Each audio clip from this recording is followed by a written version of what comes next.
Ahora sí, dice, esta frase la han escuchado en Ashaninka y dice, atención consumidor. ¿Por qué? Porque te vamos a dar buenas noticias. Y estas noticias son recomendaciones para el acceso a seguros, acceso seguro, por favor borren esa S, acceso seguro al nuevo aeropuerto Jorge Chávez. Invitado el ingeniero Andrés Sotil, miembro electo del capítulo de Ingeniería Civil del Consejo Departamental de Lima, Colegio de Ingenieros. Bienvenido, ingeniero Andrés Sotil. Se ha visto con preocupación los accesos al nuevo aeropuerto y lamentablemente se ha visto pues que definitivamente la zona no es muy segura, que digamos, ¿no? En sendos reportajes hemos visto que la inseguridad sigue siendo la misma antes y ahora. Buenos días con todos. Buenos días. Muchas gracias por la invitación y sí, comparto tu preocupación y la de todos los ciudadanos que vamos ahora a utilizar este nuevo aeropuerto. Como una solución aeronáutica, es una gran solución, pero lamentablemente las autoridades responsables, creo yo, lo puedo decir, han escatimado, han sido muy ligeros en el alcance que se requiere para los accesos hacia el aeropuerto. Solamente han planificado accesos vehiculares, no han planificado acceso peatonal. Y el acceso en transporte público entiendo yo que todavía está aún en veremos. Y tenían planificado abrirlo ahora, creo que lo han extendido por otras motivaciones, pero ese tiempo de extensión, que me parece que lo han extendido a marzo, no va a completar para poder solucionar los problemas de acceso en transporte. Así que... ¿Y qué solución plantean ustedes? Mira, honestamente, lo que se debe hacer en ese aeropuerto, para que más o menos se entienda los consumidores que están en este programa... Sí. Los que han utilizado el aeropuerto saben perfectamente, si te acuerdas, la avenida Fawcett tiene 3 carriles de ingreso que viene desde la Marina y 3 carriles que viene desde Ventanilla. Sí. Tomás Valle tiene 3 también. O sea, estás hablando tú de 9 carriles que entran al aeropuerto. Por distintos puntos. Ahora son solo 2. ¿Qué? Correcto. ¿Qué pasó? Eso es lo que no entendemos. Porque quiero que saques tu cuenta. El puente que han colocado, los puentes provisionales, hay mucha gente que se queja de que si van a aguantar o no el tema estructural. Yo soy más del lado de transportes. Estructuralmente confío que los colegas lo hayan diseñado bien. Pero vehicularmente esas que hablando... son obras públicas, ustedes como el Colegio de Ingenieros no tienen acceso a cómo han sido procesados, construidos, ¿Tú sabes cuál es el problema? ¿Estructurados? ¿Sabes cuál es el problema en el Perú? Perú? ¿Cuál es el problema? Que no está normado. Dios mío. La normativa para poder decidir 2 carriles, 3 carriles, 4 carriles, no está normado en el Perú. Entonces, si a alguien se le ocurrió hacer un... O sea que si Lima sigue creciendo... No hay norma. No puede ser, porque Correcto. La idea es mirar a futuro. Lo que se utiliza en el Perú actualmente es la normativa extranjera. Entonces se peruaniza y se trae... No, pero la idea es perfecto. La normativa extranjera puede tener sus bemoles, puede tener sus cosas buenas, pero tengo que adecuarla y adaptarla a las necesidades de la realidad del Perú y a futuro, porque no puedo decir, hasta acá cubro esto y después que Dios vea cómo lo arregla. El manual de capacidad de carreteras de Estados Unidos no ha sido adaptado al Perú. Entonces los colegas lo que hacemos es adaptamos las realidades, lo que tenemos, nuestras mediciones con esa normativa, pero no hay una normativa en sí del MTC o de vivienda por último que diga hágase por acá. No existe. Porque hay buenos profesionales. Por supuesto. Que yo lo sea, existe ustedes como entidad del colegio, existen universidades. Es decir, yo creo que de ahí se debe hacer una sinergia de las distintas capacidades, involucrar a las universidades, porque ahí están los futuros profesionales que deben actualizarse y mirar y tener la capacidad de proyectarse al futuro y no cerrarse solamente nosotros somos los que hacemos la obra y punto, porque es de bien público. ¿Se acuerda usted y a los consumidores que están acá atentos al programa? Antes de hacer ese bypass en el óvalo, en la bajada de Armendáriz, ¿se acuerdan cómo venías de la playa y tenías que hacer la vuelta en U para hacer la subida? Eso están planteando para el aeropuerto, pues. Hay doble vuelta en U. O sea, cuando uno viene desde la punta, tienes que avanzar, ves los puentes, avanzas un poco, te das una vuelta en U y entras al aeropuerto.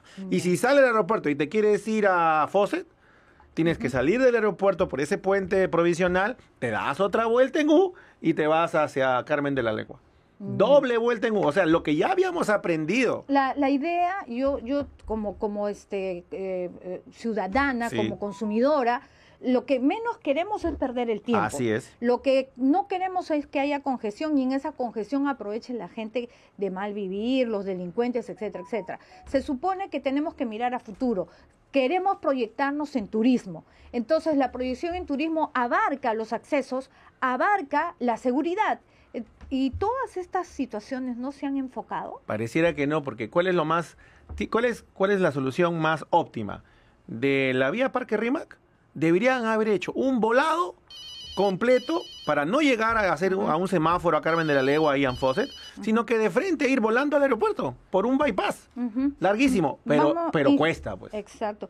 Pero el punto de partida es que se debe hacer por el bien de los ciudadanos, por el bien del ornato, por el bien de la seguridad. Vamos con Edwin de Ventanilla. Bienvenido a La Voz del Consumidor. Muchas gracias por su gentileza de aceptar mi llamada. A nosotros los ventanillenses nos han hecho la vida imposible con la famosa autopista Gambetta, que solo se ha quedado en avenida, y antes llegábamos en 1 hora al Callao y en 1:45 a Lima. Ahora llegamos en 3 horas en la famosa Gambetta, que no es accesible para personas con discapacidad. Ojalá en estas nuevas vías hayan pensado también que existen personas con discapacidad, y son más de 3 millones en el Perú. Sí. ¿Y eso cuándo?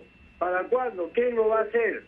Gracias por su gentileza. Buen día. No, a usted por intervenir y escuchar la voz de los ciudadanos. Aquí siempre los ciudadanos tienen su voz. En Radio Nacional, La Voz del Consumidor. Ingeniero, miren la pregunta de Edwin. Qué interesante, ¿no? Estamos hablando de, entre comillas, la autopista de Gambetta. Bueno, lamentablemente, como muchas autopistas en el país se vuelven avenidas, como bien lo ha dicho, hay un tema muy importante que lo mencionó también, el tema de la accesibilidad a los discapacitados. Es otro tema que debemos trabajar. Si los puentes provisionales no incluyen el acceso a peatones, imagínate cómo será discapacitados. Ahora, en los grandes aeropuertos... personas con discapacidad. Eso me pasa por hablar rápido. Sí, así Escúchame, que despacio, no te preocupes, no tenemos tiempo. Acá hay un tema. En los grandes aeropuertos en el mundo, los accesos peatonales son limitados, pero sí hay transporte público. Ya. Entonces, sí, va a haber el tren, va a haber. Ya. No hay líneas, y por último, si va a haber línea de transporte público, excelente, pero la línea de transporte público debería incluir a personas con discapacidad. Muy bien, hemos hecho un análisis, tenemos un diagnóstico, ya hemos escuchado en los noticieros lo que está pasando. Ahora, ¿cómo solucionarlo? Porque tenemos que solucionarlo, no solamente se queda en la crítica o algo, no, porque ustedes como colegio pueden generar un pronunciamiento oficial ya. Mira, las soluciones en realidad, como el primer verbo que utilicé fue han escatimado. No deberíamos escatimar en gasto. El proyecto es muy bueno, el aeronáutico adentro del aeropuerto lo han incrementado y todo. Ya, ahí no se discute. No se discute. Ya. Es el fuera. Entonces deberían... O sea, ¿cómo acceder? Accesar, por supuesto. ¿Cómo acceder? O sea, si ya de por sí te he hecho la cuantificación, que actualmente eran 9 carriles los que entraban, y estás hablando de un terminal que por lo menos duplica, no te voy a decir 18 carriles, pero sí debe haber por lo menos bypasses, obras viales que te conecten directamente desde el lado que viene de Gambetta, de la punta, un acceso directo, nada de vueltas en U, del lado de Fawcett, del lado de la vía Parque Rímac, otro acceso directo, nada de vueltas en U, porque honestamente, y como bien lo dijiste en tu presentación, esa zona no es tranquila. Lamentablemente. Entonces se va a generar un atolladero. Y es la cara que le vamos a dar, si queremos que crezca el turismo, tenemos que pensar en ello. Tenemos que pensar en las personas con discapacidad, tenemos que pensar en los ciudadanos, tenemos que ahorrar horas hombres. Son varias cosas que están ahí esas obras esperando. Debería demorar por lo menos 1 año a 2 años entre que se generan. ¿Cómo otros países construyen una pista en una noche, caray? ¿Qué te puedo decir? Tenemos que llegar a eso, porque que lo no es planifican, un sueño, pues tiene que ser una realidad. Sí, es Los correcto. peruanos tenemos potencial y eso está muy claro. Y los profesores están. Claro que sí, Si no, existen. Existen, por supuesto. Me dice nuestro productor que tenemos un WhatsAppito. A ver. Adelante, Miki, con el WhatsApp. Hola Zoila, nos escribe Jorge de Chincha y nos pregunta, antes de empezar la construcción de un aeropuerto de tal magnitud, ¿no se debió hacer un estudio previo Por de los supuesto. accesos? A ver, ¿qué le Por con- supuesto. De nuevo, Es la lógica te dice que sí, pero lamentablemente y existe, por ejemplo, la norma de estudios de impacto vial del Ministerio de Vivienda, pero no necesariamente tiene... vamos a decirte, el ejemplo que sí tengo bien claro es el ejemplo del óvalo monitor en la Universidad de Ya, Lima, exacto. que falló a los 5 minutos. Sí. Ya, pues que la norma no aplica para esa obra, Ya. imagínate. Yo tengo fe, de verdad, que hay excelentes profesionales, que hay buena voluntad. ¿Qué nos falta? ¿Qué nos falta? Primero, como te digo, y lamentablemente en esta entrevista te estás dando cuenta que hay mucho tema normativo. Normativo. la Y norma. segundo, el ingeniero que está trabajando para el lado público, Ujú. si no tiene la norma cómo defendernos, porque Ujú. si te das cuenta, esta es defensa del consumidor. ¿Y quién Claro debe que sí. defender? El funcionario público a cargo de la revisión y de la fiscalización. Ya. Pero si a ese funcionario público tú no le das la norma para que nos defienda, entonces requiere defendernos que con norma... Vacío. Hay un vacío. No tiene cómo apoyarse. Ya, Entonces, eso es fundamental. Entonces, no tenemos hoy día Ya, algo que... para que esté claro, Sí. me están preguntando, ¿quién debe generar la norma? Ministerio. El ministerio. Ministerio. Ya, el ministerio tiene que poner la norma Sí. y el ministerio es el que tiene que hacer cumplir la norma. Te lo voy a decir A ver, para que todos tus Para consumidores que lo todos lo entiendan.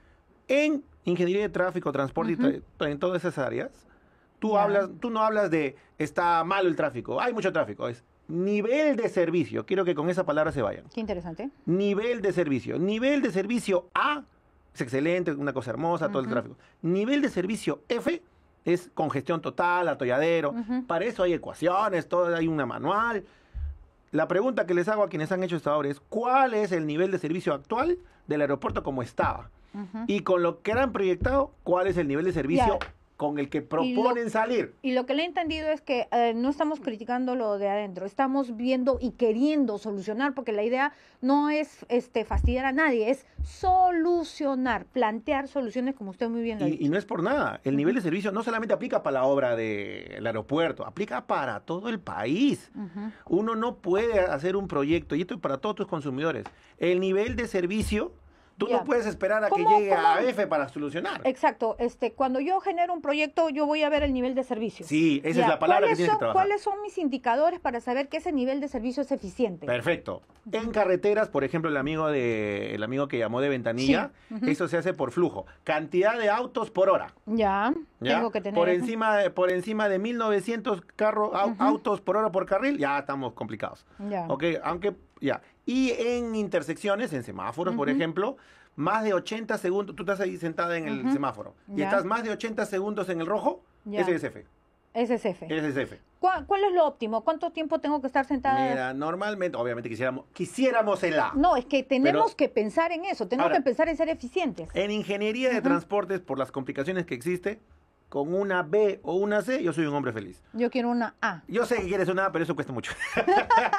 Pero la pero una- inversión vale la pena. Sí. ¿Para qué vamos a estar después otra vez parchando? ¿Tú No sabes hay que cuál es estar el- parchando, hay que hacer la inversión que nos dé tranquilidad a futuro. ¿Cuál es el mejor ejemplo de una obra en A que Ujú. fue vilipendiada en su momento? ¿Cuál fue? La del Sanjón de Javier Prado.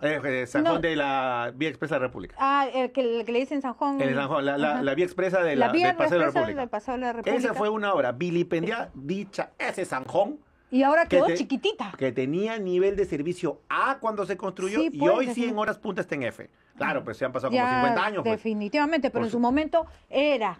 Sirvió. Ese es un ejemplo claro. Ya. Y un Entonces- ejemplo también claro de una obra que se construyó Y- en F y, se eso- dejó en F y es eso la hay- de y eso monitor. hay que plantear, que todas las obras sean para el bien de los ciudadanos, porque después para eso trabajamos, para eso Así es. pagamos impuestos y por ello nos merecemos obras de nivel A. Sí, así es. Ujú. Has dicho una Porque yo palabra te- clave. Nos merecemos. Y eso Es- es todos los peruanos. Eso en realidad, como consumidores, nos merecemos lo mejor. Pero como país, nos merecemos lo mejor. Y eso parte por unas buenas normas y no las tenemos. Mi Miki se merece lo mejor. ¿Sí o no, Miki? 2 horas para llegar al trabajo, no puede ser. Pues. Muy bien. Ingeniero, vamos a seguir conversando sobre este tema, ¿le parece? Perfecto. Pero en otra oportunidad. Por supuesto. Y lo que queremos es que las autoridades escuchen que sí hay soluciones. Por supuesto. Hay soluciones, tenemos que solucionar. Y lo otro, quítense, porque para mí es un problema de autoestima, que quítense la idea de que nos merecemos lo que llega a la justa, lo que no, nos merecemos lo mejor. Por eso yo tengo mucha fe en nuestros compatriotas. Todos trabajan temprano, se levantan, son emprendedores, toda la gente va a lucharla y se merece un servicio de Ahora calidad. te digo algo, desde el Colegio de Ingenieros somos 350.000 ingenieros colegiados. Ya. Y ahora sí te puedo decir que en los últimos 10 años, antes no, lamentablemente previo a eso, no se enseñaba transportes. Ah, mira. A los ingenieros civiles era un curso electivo. Y esa parte también, por eso tenían que traer a los extranjeros. Así es. Pero Cuando ahora, acá en el Perú hay cerebritos. Pero ahora, a partir de hace unos 10 años hasta 15, ya hay universidades que han dictado transportes con un poco más de énfasis, porque nos dimos cuenta que había la necesidad. Y necesitamos seguir capacitando a los ingenieros, y en eso estamos trabajando en el Colegio de Ingenieros. Qué bueno. Y y esperamos el pronunciamiento y la ayuda a nuestras autoridades para que puedan hacer una normativa y se genere pues una sinergia en bien del consumidor. Así es.